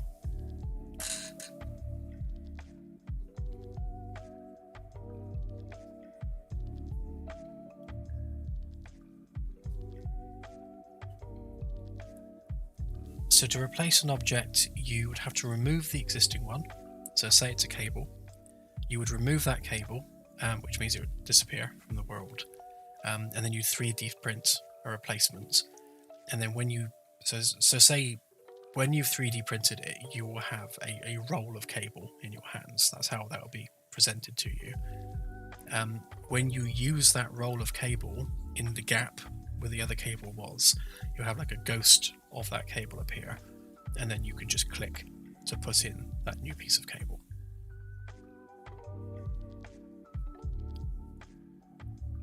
And the 3D printers will have material recipes. So they're essentially sort of elemental 3D printers. So they print things at an elemental level, like an atomic 3D printer. So they'll have storage bins for different base elements. And every item you 3D print will have a recipe based in elements. So it could be like, 20% iron, 30% titanium, 4% gold. So you will lose those resources every time you 3D print something. And then mining is how you will replenish those storage bins. So if your storage of gold is running low, you'll need to go and mine some gold to replenish your stocks.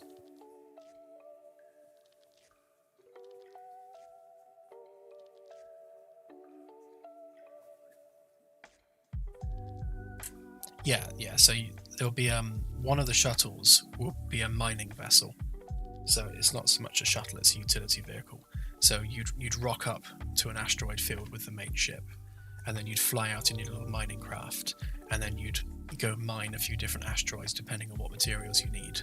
And then when you come back to the ship, you'll be able to then transfer those materials into the ship's storage bins for the 3D printers.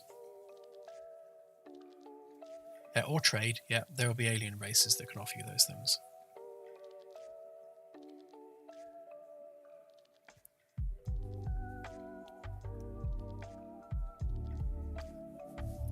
The fluid pipes will work the same as the ones in the demo right now.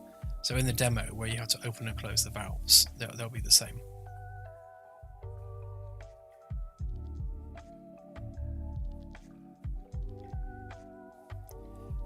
Fire will spread. Actually, that's So if you look on here, if I turn off, where's the interior? B-deck interior walls. So you'll see that this is split into cubes and things. So this cube here and this cube here are two cubes of air. So if you have a vacuum, say there's a vacuum somewhere on the ship, that vacuum will spread through all the cubes. When this cube reaches vacuum state, that message is passed on to the adjacent cube, which then picks up that state. And the same will be true for fire spread. So if this cube is on fire, then this cube will eventually also be on fire because it will spread from cube to cube. And as we go, what's the better example? This one maybe. D-deck interior walls.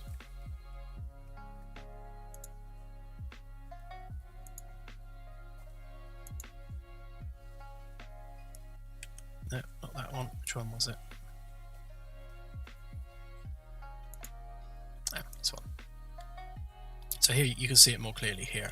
So all of the ship is split into isolated segments, and each of those isolated segments can have air pressure, temperature, whether the air is poisoned, whether or not it's on fire, and all those conditions will spread to the adjacent little cells over time. So there'll be a tick running on that. So say once a second, it will transfer its condition to the next one, and then the next one, the next one. So things like vacuum will spread through the ship, and temperature will spread through the ship. A poison or say a pathogen. This cell could contain a pathogen, and then the next tick, now this cell contains it, then this one, and so on.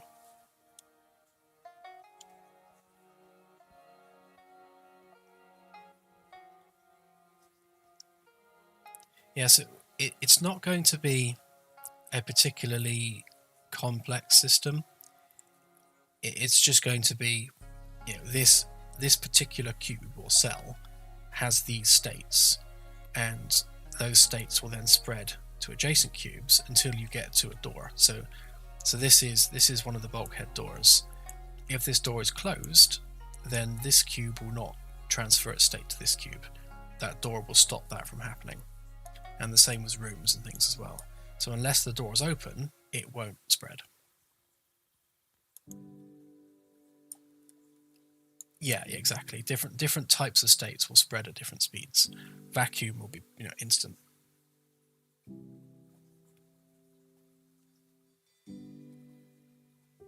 Yeah, and again, depending on what that thing is, it will spread quicker or slower.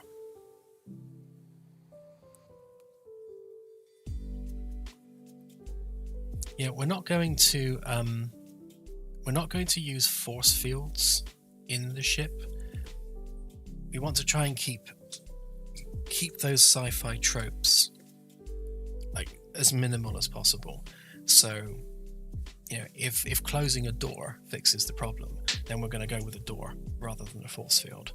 The only reason we're using a force field in the shuttle bay really is because gameplay-wise, it's more convenient to do it that way.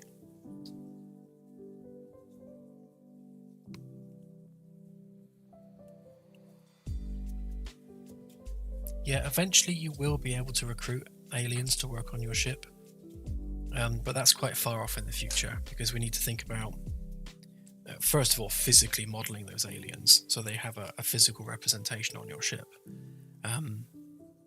But that has to be a system which is built specifically to handle that.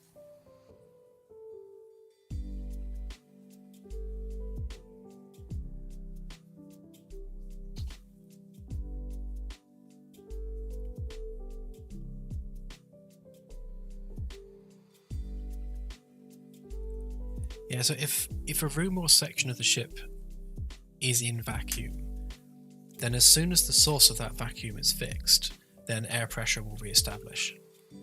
So it will happen the same, both ways round.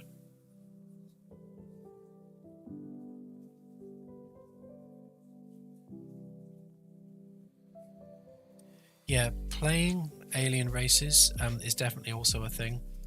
So we were talking about this on the Discord, and I think the best way of handling that is, once you have discovered an alien species, if they are a playable species, then they'll be unlocked at that point for playing them.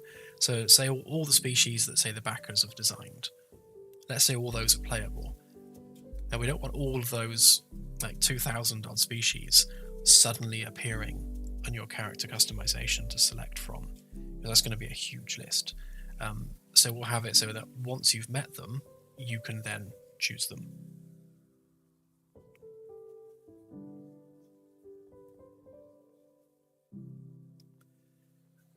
Yes, so you can use depressurization to extinguish fire. And that's probably going to be one of the ship's methods of actually handling fire.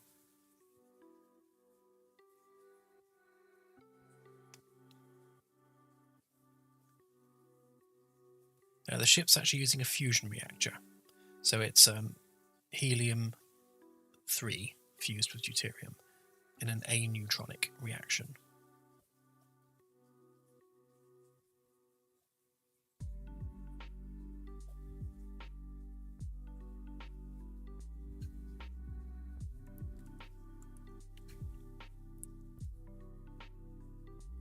Okay, I'm going to head off in 10 minutes, so see if I can get a bit more done on this.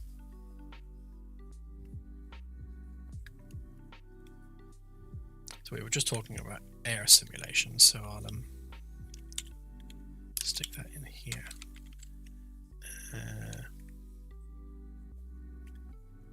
Yeah, let's just call it air simulation for now.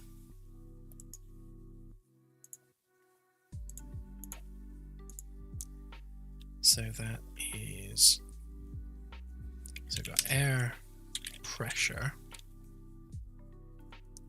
and we've got air quality, so i.e. is it poisoned,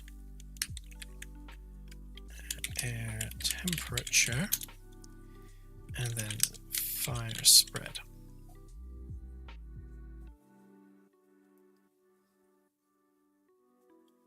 You're welcome, Brandon.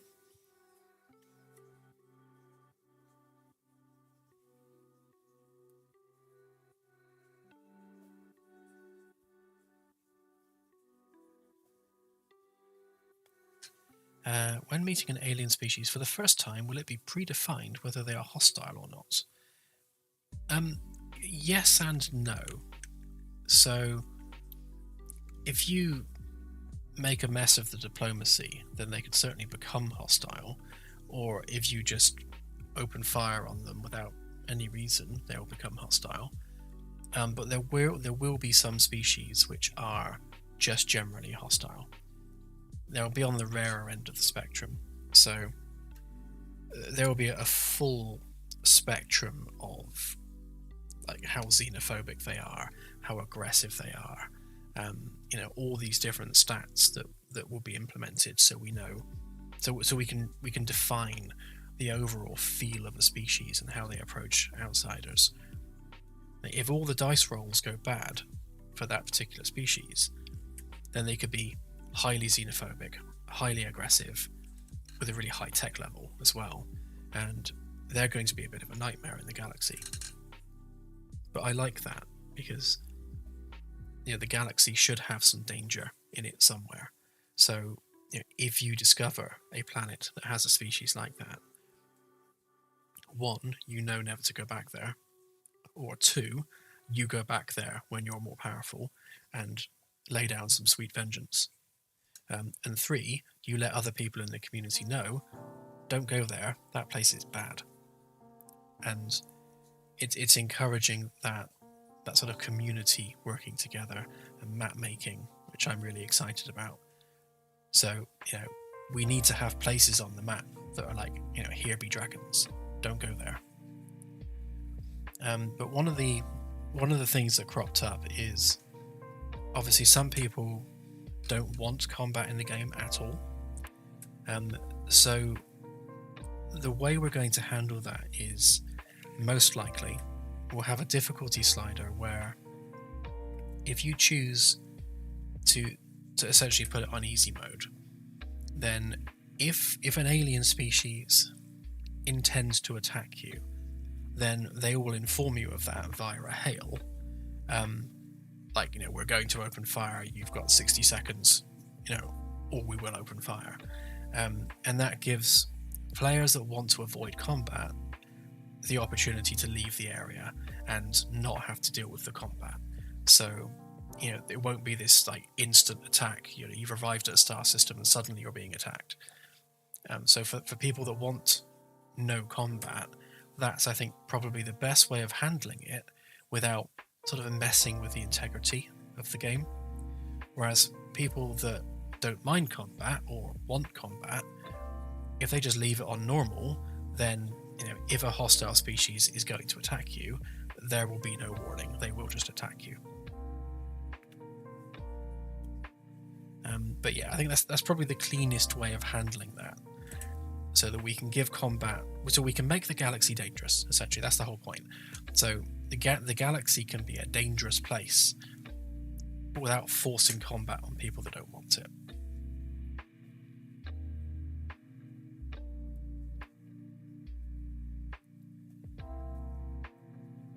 Yes, Alan. So we're going to have multiple save slots and practically an infinite number of save slots, as long as you've got hard drive space for more save slots.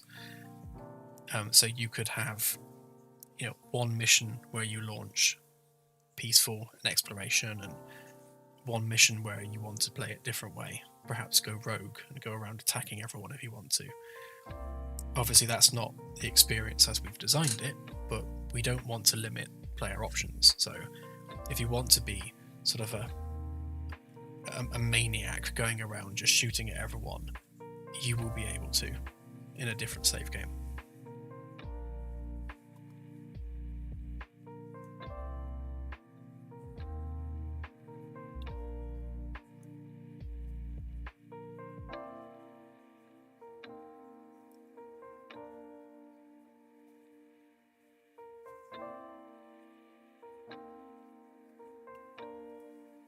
Could I elaborate on the scientist gameplay? So in the initial implementation, the science roles are going to be split between two different things. So you've got obviously the science station on the bridge. Well, two science stations, because comms is going to come under science. So either you're on the sensors or you're on the comms station. So that's if you've got bridge duty. If you don't have bridge duty, then you'll be in a lab. And in the lab, you'll be essentially taking the physical samples which have been brought up from somewhere and then placing them in some kind of analysis tool. So it'll be like a circular plate that you put the thing on, and then it will throw a laser beam at it a few times and unlock whatever science is in that item. Quite simplistic to begin with, but again, we will iterate on that over time.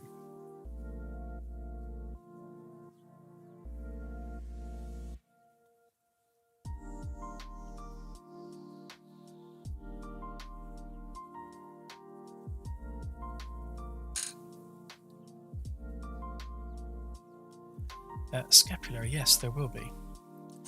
So one of the kind of background themes in the lore, which we'll explore in more detail once we do the lore document, is that humanity is aware that alien species are out there. They have been detected, but that hasn't been shared with the general public through fear of causing a panic.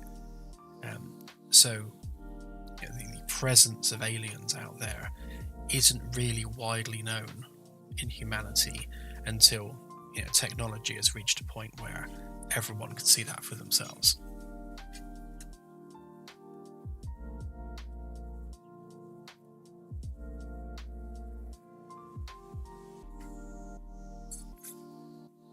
Yeah, so when it comes to doing the single player campaign, one of the first missions you do will be to investigate places where evidence of alien civilizations have been detected. So you'll have a bit of a list of targets that you'll be going to, and that'll form the beginning of the campaign, along with going and watching Betelgeuse go supernova, which I think would be quite cool. But that's how that will start.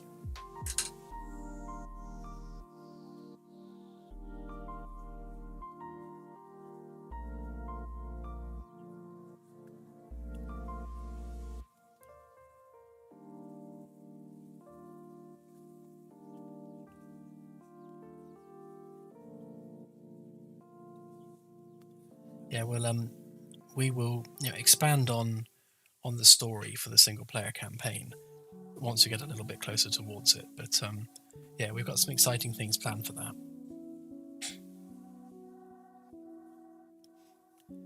Okay, so I think I'm going to call it there. Like I said earlier, the link to this document is in the video description, and I'll be working on this off and on over the next couple of days. I've got a whole stack of other things I need to do as well. So again, please do bear with us over the next couple of weeks, because we are so busy with so many different things that we need to do. Claire is working her poor little fingers to the bone, giving everyone their Discord roles. And outside of that, there's a bunch of other stuff we need to sort out as well. But we're getting there. One day at a time, we are getting there. So thank you again to everyone that backed us on Kickstarter. That was just an unbelievable success, and I never imagined we'd get that far. That's just incredible. And yeah, lots of exciting things to come. Keep your eye open for a dev build, which we'll be sharing on Discord very soon. And other than that, I think, yeah, I shall see you all again on stream on Wednesday. I don't know what I'm doing Wednesday yet. It'll depend on how this week goes. But I'll be doing something on Wednesday anyway. So I will see you then. Alright, bye for now, and I'll catch you on the next stream.